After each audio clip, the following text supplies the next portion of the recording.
Cuando encaró el proyecto de Drácula de Bram Stoker, Francis Ford Coppola pensó que no podía hacer una versión más del mito, que debía realizar una versión diferente, atrevida, iconoclasta sobre el hombre sin alma, el no muerto, el vampiro. Adaptó fielmente la novela, amplificó la historia de amor, unió el Vlad Tepes histórico con el Drácula de leyenda e hizo coincidir la visita del Conde a Londres con el nacimiento del cinematógrafo. Nunca hubo un Drácula como el de Coppola, un producto de orfebrería con un gran reparto, envuelto por una música arrebatadora y un vestuario que traspasó todos los límites hasta hipnotizarnos.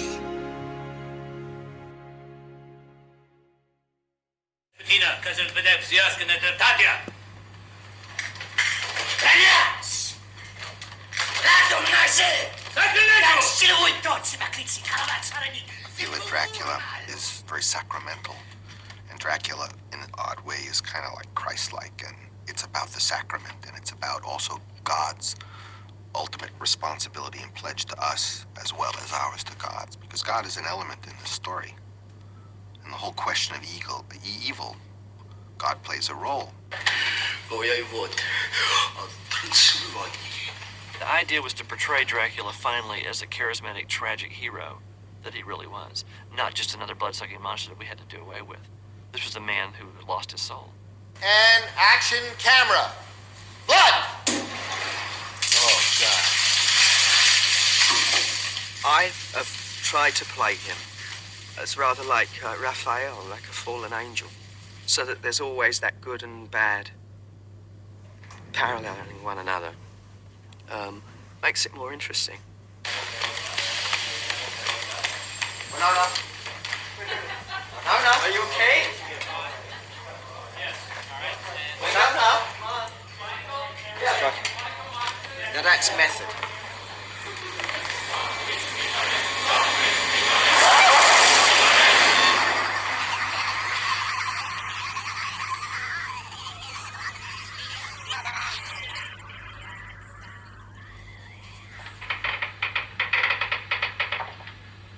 You know how it is when you're a kid, sometimes you have a personal connection with like a favorite movie or a fairy tale or whatever it is. It's something that it was sort of, you thought it was yours. I remember as a kid, loving horror films, and in particular Dracula.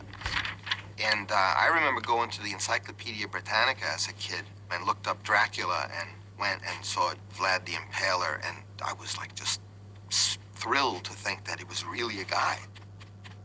I agreed with everybody that would say, why another Dracula?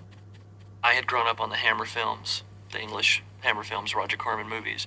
I had seen Billy the Kid versus Dracula at the drive-in. To me, Dracula was just this sort of exploitation, blood-sucking monster who wasn't very attractive. And then in 1977, I read the novel. Because to me, Dracula was an epic, sweeping, gothic romance on a scale we had never seen before. The other reason to do Dracula was to bring for the first time into the Stoker story the true historical Dracula that was a national hero, that was a knight sworn to protect the cross of Christ in the church in the 15th century. The spider spinning his web for the unwary fly. The blood is the life, Mr. Redfield. Soy Drácula. No podía usted ser más oportuno. There were so many of them, but no one ever did the book.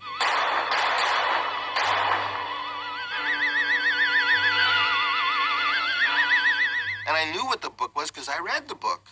And I could see that in most of the scenes, Harker is called Renfield and Lucy is the one in love, but she's married to Harker. And they just totally played havoc with Stoker's novel, just to suit whatever God knows the reason was. See, take a moment to see her temple. Stewart hurries forward to do the tools. All of the characters in our movie are like, in their personalities and in their function, like the characters in the book, including many characters that are often cut out, such as Quincy, an American Texas young cattle aristocrat. And so there's a very unusual character of an American as seen from the 1890s point of view. And really, Dr. Seward was never portrayed as the brilliant, because, you know, most of the book are Dr. Seward. Nature of all these characters, so that they're flip sides of the same thing. And unrequited love and lust and all the obsessive nature of that, of what it does to you.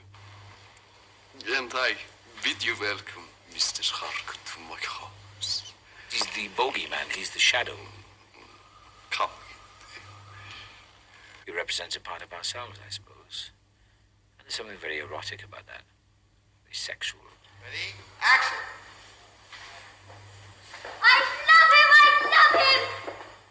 I mean, I love the book, and then in the script with the love story between Mina and Dracula, it's really romantic, and I had to kind of start feeling like how Lucy felt, that complete obsession and wanting to be controlled. Yeah, I mean, she's just, they're two young women in this kind of moment of moody change, too, you know, so that I want to, you know, emphasize less Lucy the tart and more Lucy the soul, and their real connection, what's happening. Action!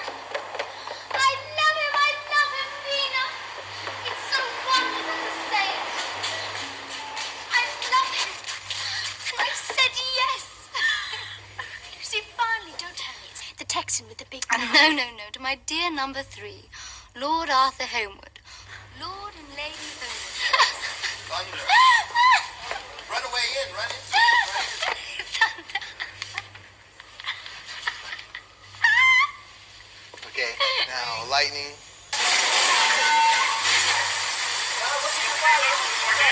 Come out further. Come out further.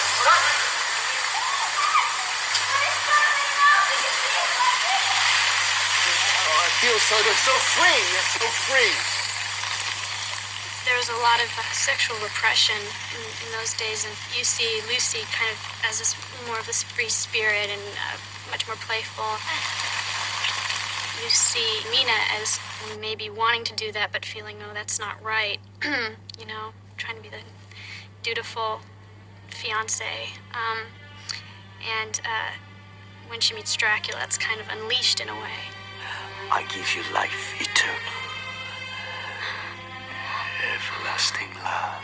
As dark as the character is, Gary has brought a compassion to it and a tenderness to it that people haven't seen in Dracula's character before. My heart breaks, for him, you know. He's cursed. I get to die and go whichever way I'm going. He has to live forever. Ready, and action.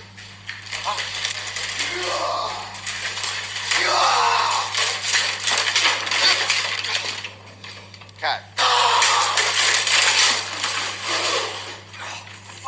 Cut. Anyone killed? If I do it like this time and I miss, you can shoot.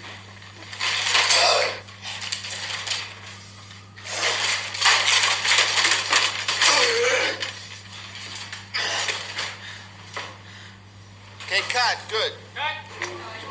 Okay, he needs 10 minutes, so... Yeah, so take that, and she's gonna look like Ophelia, right? Seaweed, you know, they fished her out. You end up on The Drowned Princess. Stand by. Ready? Here we go. Drown. Tragically. Marker. And ready? Take your breath. Die. Did that. Action. Drown. His beloved wife, or wife-to-be, literally, like Romeo and Juliet, commits suicide. And then the priests tell him that she's damned because she took her own life. That's all like a fairy tale, and how many of us, people today, renounce our blood tie to the creation, to the creative spirit, or whatever it is, and become Draculas, become living dead, become soulless. As just the fact that he's coming. Yeah. Can I have a Polaroid taken with you? My scrapbook.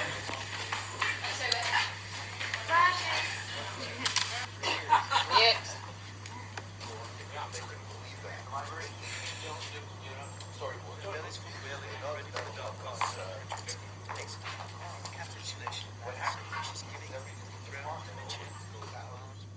cast was brought up to Napa Valley for a week to work on it, and Francis throws it out. He throws it out. He just takes the material and throws it out. He brought us all together as an ensemble, as a team, like you would in a play. You know, that's you very rarely have rehearsal in movies, and it's a luxury to have that time. Said to me, first gain his house, check to the king. And not to take her eyes off her till we returned, and then beckon me out of the room.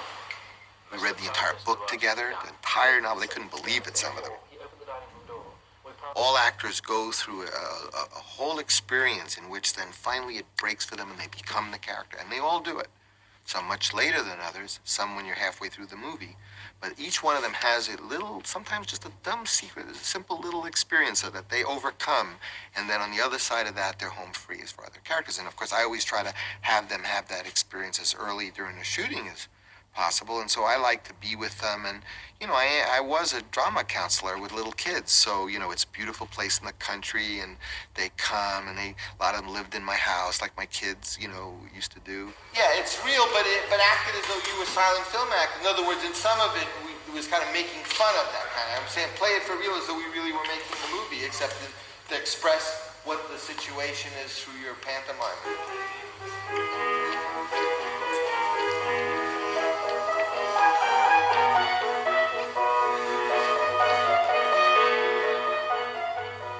He gives you props, he gives you, bits and pieces of things, books to read, films to watch if you want. He's got a big library up in Napa of books on occultism and mysticism and so on and so forth. So you've got all that material to work on.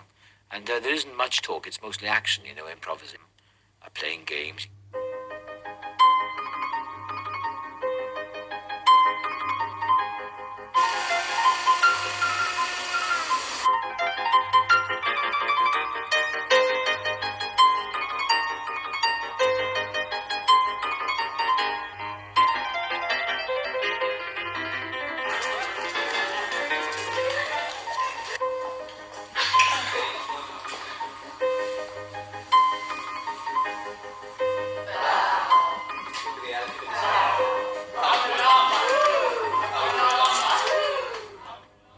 Feeling stupid. I was at times full of exhilaration. We did these weird things, tossing sounds to each other. I go, bah, like that. And I take that and say, doing, doing, and then you pass it around, so you just have to be very alert. It doesn't allow you to think and indulge in what you're going to talk about or what you think this character's going to be doing. You just have to react. And I go, zoop, zing, there. What? Woo! Doing. And it's like the most ridiculous thing in the world. But I guess, teaches you to listen, and it breaks the ice. You're not, you no longer feel so stupid talking to Tony Hopkins about, an acting choice after you've thrown a stupid noise at him, Scene 11, page 47. Page 47. Nina's running through the garden, a letter in her hand, her excitement building. It's 48. 47. 47. Am I have a different script? 46, isn't it? Oh, yes. The bottom. I cannot read. This is 48. This is on the other side. Have I got the wrong script? Everything was very wobbly. Didn't seem to be any foundation. And, I come from, British culture, where everything is very disciplined and laid down and foundation, and you go in, you learn your lines and all that boring stuff. And you get tired of that system of work. So it was interesting working with Francis because everything was uncertain. You never knew from day to day what the scenes were going to be because pages would suddenly vanish from the script and then you get new rewrites. The idea that I try to have a memorable moment between Lucy and here are two big characters meeting for the first time. After we read the book, I said, if anyone can see something from the book that's not in the script that you think it ought to be, please send to me and we'll put out a script that has it all in. So they all did. And of course, they all made their parts 3 times bigger. And we put out the script and there it was. You see? Abraham Van Helsing, charmant. Van Helsing? You'll be the beautiful Madame Mina, dear Francois Lucy, yes. Working at night, I go home and I look at the script, I stare at the page, I go over and over, and suddenly these ideas come. And I said to my, next day we started rehearsing, I said, I'd like to dance with you. He said, why? I said, I don't know, I'd just like to take her and I'd smell her face because I know she's been with Dracula. Let's stop the presses. Stop. And we don't have to change it. We don't have to print it out. No, but we should. When you have all these scenes, every time we pin it down, it's another nail out of my coffin. We did it, and he said, that's it. That's great. And then they rewrote the script, that scene.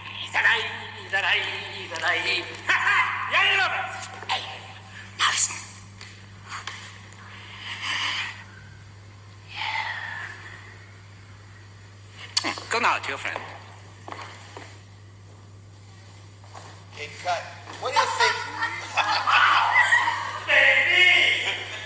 Michael, what about getting like a close shot of Van Helsing when he breaks the dance? You know what I mean? When he says there are many...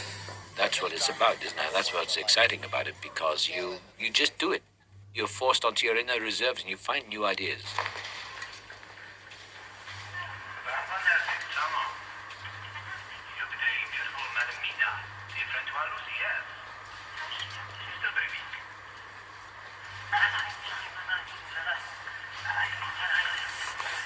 I remember that day.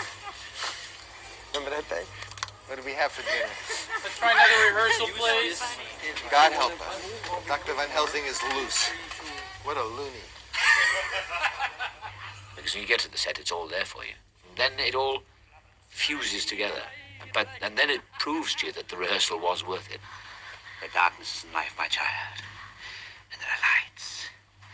You're one of the lights. The light of all light. Come now, see your friend. Cut. Good. Once again. He's like a chef, I guess. He mixes it all up, and then out comes the scene. It's been the most interesting film I've ever been on.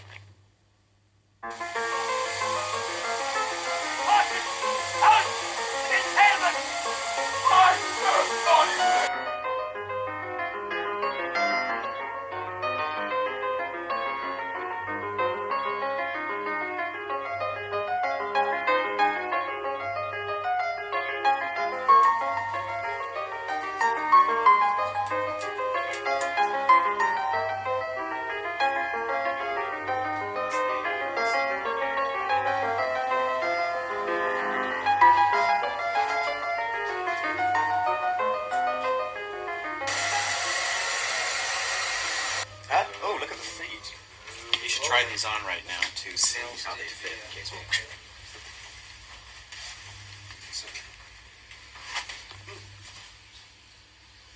Have you got a 9.5? Very comfortable. Much better. How many looks do I have? I'm the old Dracula. The old demonic Dracula.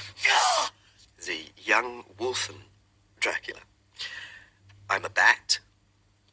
I come in the shape of a mist. I turn into rats. I have this look with the beard. I'm the young romantic Dracula. The sword play. Romanian. Very good. Endless fittings. It's the most exhausting thing I've ever had. Stimulating stuff to think about. Our script was filled with requirements, contact lenses and prosthetics and weird makeup and blood tubes and special effects and wolves and insects. And when you're trying to get the shot and you say, well, the wolf isn't doing what you asked it to do, or the contacts have irritated her eyes and she can't put it in, that the director is, a nervous wreck. First, you go through incredible anxiety, hoping you have a good idea. And then second, you go through the same anxiety, hoping that you can get it, that this time that you can shoot it. Now that you have this great idea, if only I could get it, Okay, let's shoot this. Stringy. What's happening, boss? I always had the idea that when you were in the presence of a vampire, the laws of physics were not exactly the same. All right, stand by for rehearsal. Earth wasn't rotating at exactly that speed, that somehow you were touching another realm, and all the rules of physics would be off. Good. All right, so the way we're really going to do this is that the wardrobe is going to trail the train without Dracula. I can't honestly say, that it's all been roses. We never saw eye to eye on certain things, and that's good. I think that's good. I mean, he's challenged me by giving me the role and I've tried to do it as the best I could, you know. And action! The most remarkable is Carfax Estate. The house there is quite large. From all periods back, I should say, to medieval times. A house cannot be made habitable in a day. And how few days go to make up a century? Cut. To live in a new house would kill me. Come in, enter and go. Would kill you. If you could give me a position, as it were. Your entrance position is where you come right in, where you were coming in. You know, right, you come in right. Where it's just at the top of the stairs. You're as equally below him as you were above him. This is not it. Cut. There's nothing like what we're doing. You saying the line? No, because the only way to do it is to say the lines, because then you know that when you're at that line, to live in a new house would kill me. I don't know what you're waiting for, because we can't kill you. You're the one doing No, the I'm waiting for Keanu. What I'm doing is waiting for Keanu, because I can start... What are you waiting for Keanu for? Keanu never does anything. You just walk right out of the thing. Action! No. What was that? To live into a new house would kill me. And then you come through. Okay? It's just that one line I'm going for. I know you are. Why isn't it I can't do it? No, all I'm saying is that where Keanu is starting, and that time I did the whole speech. I know, that's the problem. All I need is a mark, even if it's a white chalk mark on the There isn't such a mark. It goes by the line. Yes, but then I can enter. Francis. I get a little overzealous, and I want my way too. Sometimes. I am a descendant from an old family, and to live in a new house. No, you're in too early, Jack.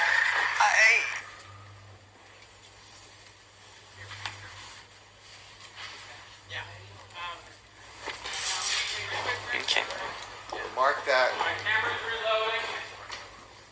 I really wanted an actor.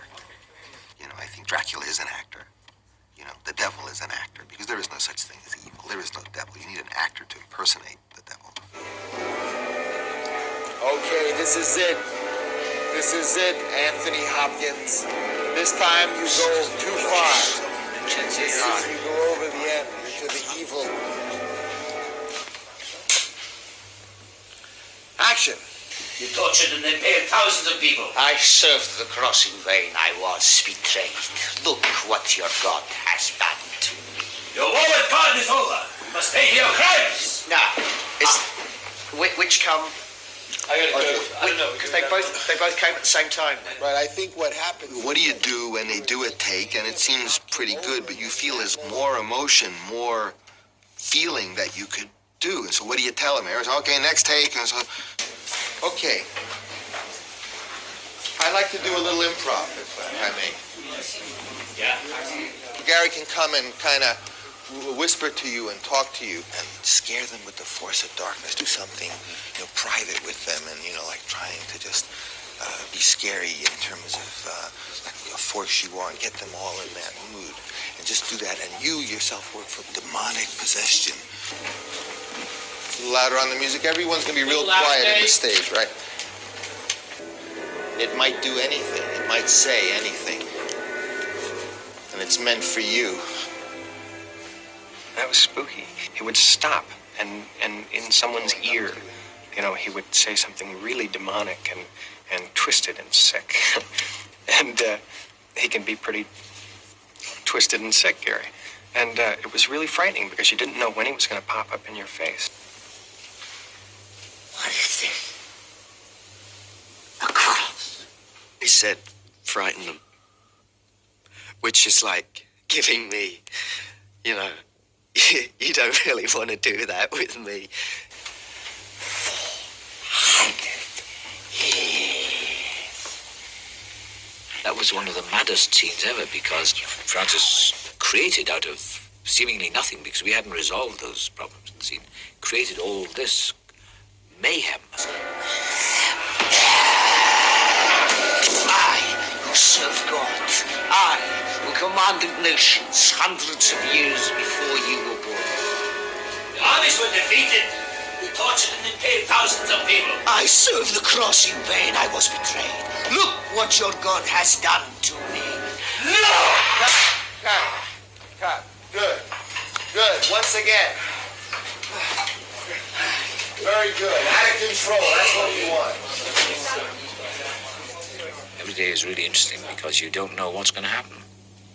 Just a little bit of... You got a little Marlin going in this thing. All right, nothing wrong with that. I always try to do a bit something like that. Do a little bit of Marlin. Yeah. We're strong in the Lord and the power of his might. We're strong in the Lord and the power of his might. Ex umbris in lucem! Ex umbris in lucem! I bring you from shadow into light. I cast you out. Ex umbris in lucem. God, good. Thank you all for a very nice week. It's a wrap.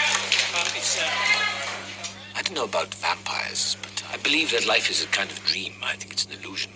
I suppose in that illusion there is room for the darker forces. My life is constantly an illusion. I'm always surprised.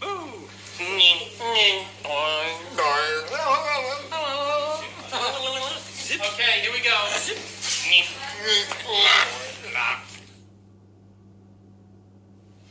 Ready? Blood. Cut. Did you say cut or did you say I cut? said blood. Reloading. Okay, perfect. He saw it coming. Okay, no, do it. Can we do it again? Or are we in trouble? I said blood. I thought you said cut because Yeah, it sounded like it. I wasn't sure when it was going to come out, and I thought I they'd said gone wrong. blood, but it's. Look, can we do it again? Can we save Yes. this? Can we save the situation? Make me look good. We're gonna do it again.